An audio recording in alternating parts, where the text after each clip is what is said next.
कल चलाएंगे, लेकिन आज बड़ी इम्पोर्टेंट तिथि है, बड़ी महत्वपूर्ण तिथि है कि आज के दिन रात के 12 बजे वृंदावन गोवर्धन में श्याम कुंड और राधा कुंड प्रकट हुए थे।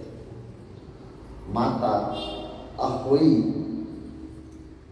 के दिन तिथि को, इसलिए बंधुओं कंस हर समय भगवान कृष्ण को मारने की योजना बनाता रहता था। कभी पूतना, कभी शकटासुर, तृणावत, कागासुर, बकासुर, अगासुर। तो एक बार कंस ने अरिष्टासुर नाम राक्षस को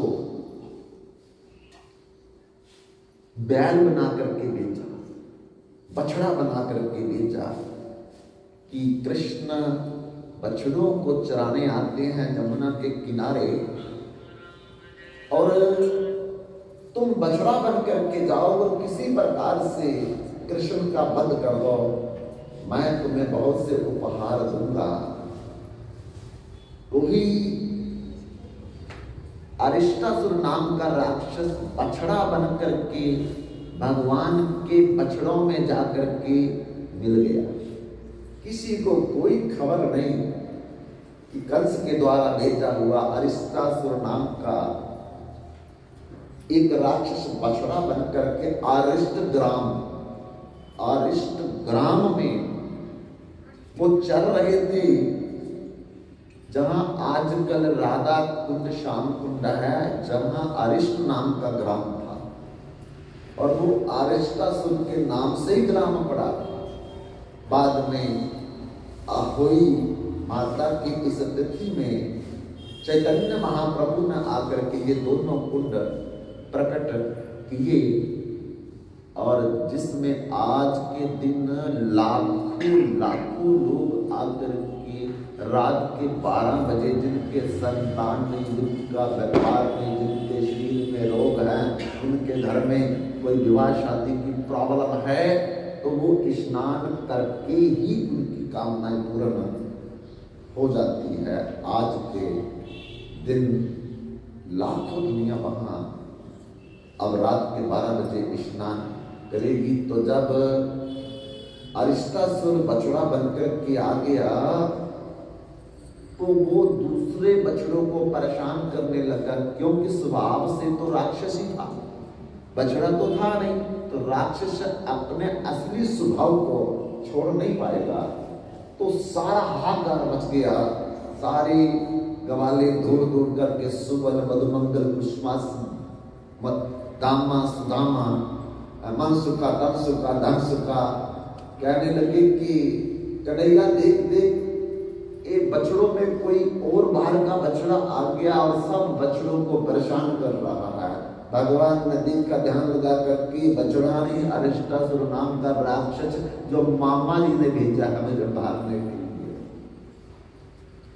अब भगवान कृष्ण ने मौका पाकर के उस बछड़े के पास जैसे गए, उस बछड़े ने पिछले पांव उठा करके भगवान कृष्ण को जोर से जैसे उठा करके मारे। भगवान ने दोनों पिछले पैर पकड़ करके ऐसा घुमाया, ऐसा घुमाया, ऐसा घुमाया, घुमा करके कई योजन दूर जा करके कंस का बगीचा था, उस बगीचे के पेड़ों के ऊपर जाकर के गिर गया, और फिर उसका राम नाम सत्य हो गया। पर मरने से पहले पहले उसने अपना राक्षस का रूप जो है वो धारण कर लिया, जैसे पूतना ने भी मरते समय अपना असली रूप धारण कर लिया था।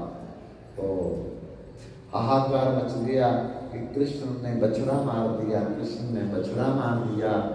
और सारी जितनी भी गवालियां थी वो तांगने थी, कृष्ण को बोलते छूना मत, हमारे घरों में मत आना, अरे तुमको तो गो हत्या लग गई है, अब जब तक तुम पवित्र नहीं होंगे तब तक हमारे घरों में बिल्कुल आना नहीं, आपने गांव में भी नहीं आना है।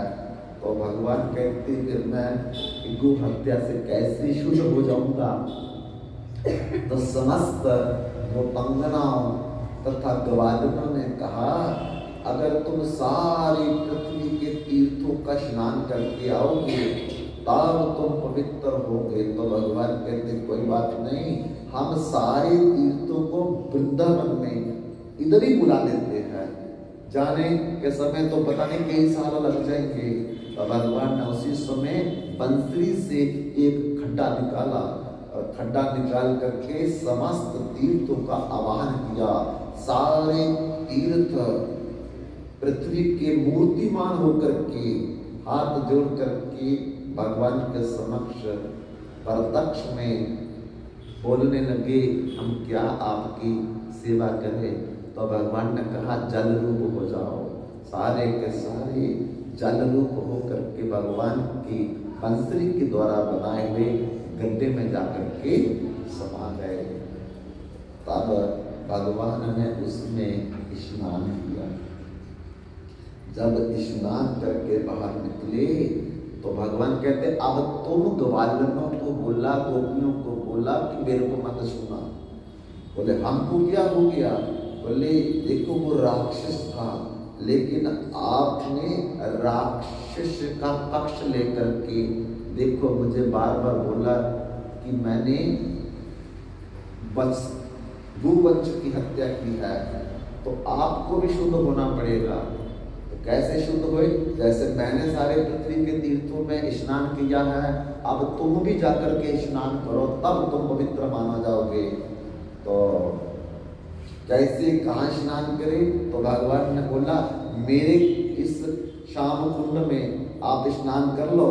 लेकिन समस्त गोपांगनाएं ग्वालिनी श्रीमती राधा रानी के पास जाकर के बोलती है कि ऐसे ऐसे श्री कृष्ण बोल रहे हैं कि वहां स्नान करके शुद्ध हो जाओ। श्रीमती कहती ना ना ना ना, हमेशा हम ऋणी रहेंगे, हमेशा हमें ताने मारते रहेंगे जितने भी ग्वाले हैं कि भगवान कृष्ण के द्वारा निकाले हुए कुंड में जब तुमने स्नान किया तभी तुम पवित्र हुए। तो क्या करे? फिर राधा ने अपने कंगन से एक खड्डा निकाला और खड्डा निकाल करके तो फिर नीचे से श्याम कुंड के साथ अंदर से छिद्र कर दिया। तो श्याम कुंड का जल उस कंकन सरोवर में, उसका नाम पहले कंकन सरोवर था, बाद में राधा कुंड जो है उसका नाम पड़ गया। तो दोनों सरोवर में अंदर से इंटर कनेक्टिविटी है, जुड़ा हुआ है, और दोनों कुंड भर गए। उसमें गोपांगनाओं ने, ग्वालिनों ने, श्रीमती राधा रानी ने स्नान किया। लेकिन रात के 12 बजे वो कुंड प्रकट किए गए थे। इसलिए आज भी भगवान ने उस समय जो बात कही थी, श्रीमती राधा रानी ने उस समय जो बात की थी कि हमने जिस कुंडों में स्नान किया है, अगर इस कुंडों में आकर के कोई भी व्यक्ति दुनिया का स्नान करेगा रात्रि के 12 बजे और वही माता के दिन, तो कोई भी कामना को लेकर के आएगा, उसकी 1 साल के भीतर भीतर समस्त कामना पूरी हो जाएगी। तो बंधुओं, ये आज की तिथि बड़ी पवित्र महत्वपूर्ण तिथि, राधा कुंड श्याम कुंड का प्रकट हुआ। और अहोई माता का भी आज